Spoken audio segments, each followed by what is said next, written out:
నమస్తే, welcome to Sakshi business. నేను మీ కృష్ణబాల. బంగారం కొనాలనుకునే వారికి గురువారం ఉదయం బులియన్ మార్కెట్ అద్భుతమైన చల్లటి కబురు అందించింది. గత కొన్ని రోజులుగా సామాన్యులకు అందనంత ఎత్తులో రికార్డు స్థాయి ధరలతో పరుగులు పెట్టిన పసిడి రేట్లు ఎట్టకేలకు దిగొచ్చాయి. అంతర్జాతీయ మార్కెట్లలో నెలకొన్న సానుకూల పరిణామాలు, డాలర్ ఇండెక్స్లో మార్పుల కారణంగా ఈరోజు మార్కెట్ ప్రారంభం కాగానే బంగారం ధరలు అన్ని కేటగిరీలలోనూ కుప్పకూలాయి. ప్రస్తుతం దేశంలో వివాహాది శుభకార్యాల సీజన్ జోరుగా సాగుతున్న తరుణంలో తులం బంగారంపై భారీగా తగ్గడం కొనుగోలుదారులకు పెద్ద ఊరటనిచ్చే అంశం. ఈరోజు ట్రేడింగ్ ప్రారంభ సమయానికి అత్యంత స్వచ్ఛమైన 24 క్యారెట్ల 10 గ్రాముల బంగారం ధరపై మార్కెట్లో అత్యధికంగా ₹600 మేర భారీ క్షీణత నమోదైంది. ఈ తగ్గింపుతో ప్రస్తుతం బులియన్ మార్కెట్లో 10 గ్రాముల పసిడి ₹1,58,290 వద్ద కొనసాగుతుంది. అలాగే ఆభరణాల తయారీకి ఉపయోగించే 22 క్యారెట్ల 10 గ్రాముల బంగారం ధర కూడా ఇవాళ గణనీయంగా దిగివచ్చింది. నిన్నటి ముగింపు ధరతో పోలిస్తే ఈరోజు ₹550 తగ్గడంతో ప్రస్తుతం 22 క్యారెట్ల 10 గ్రాముల పుత్తడి ధర ₹1,45,100కు చేరుకుంది.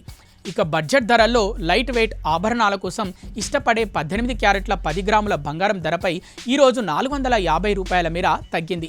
ఇవాళ ఉదయం ట్రేడింగ్ ప్రారంభంలో ఈ రకం బంగారం ధర ₹1,18,720 వద్ద విక్రయించబడుతుంది.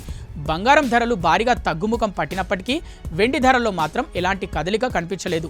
నిన్నటి ముగింపు ధరనే కొనసాగిస్తూ నేడు మార్కెట్లో కేజీ వెండి ధర ₹2,94,900 వద్ద స్థిరంగా ట్రేడ్ అవుతుంది. దేశీయ మార్కెట్లలోనే కాకుండా అంతర్జాతీయంగా కూడా పసిడి ధరల్లో కీలక మార్పులు చోటు చేసుకున్నాయి.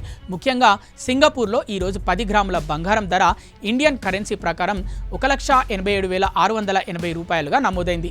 నిన్నటి ధరలతో పోల్చి చూస్తే అక్కడ కూడా బంగారం రేట్లు భారీగా పతనం కావడం గమనార్హం. మరోవైపు భారతీయులు ఎక్కువగా పసిడి కొనుగోలు జరిపే దుబాయ్ మార్కెట్లోనూ ఈరోజు వినియోగదారులకు భారీ ఉపశమనం లభించింది. దుబాయ్లో ఈరోజు 10 గ్రాముల బంగారం ధర ఇండియన్ కరెన్సీలో ₹1,42,160గా ఉంది. నిన్నటితో పోల్చి చూస్తే దుబాయ్లో ఈరోజు బంగారం ధరలు ఊహించని రీతిలో భారీగా తగ్గుముఖం పట్టాయి. సాక్షి టీవీ ప్రసారాలను నిలిపివేయడం చట్టరీత్యా నేరం. సాక్షి టీవీ ప్రసారాల కోసం మీ స్థానిక కేబుల్ ఆపరేటర్ని వెంటనే సంప్రదించండి. డిటిహెచ్లో, ఇంటర్నెట్లో కూడా సాక్షి టీవీ ప్రసారాలను వీక్షించవచ్చు.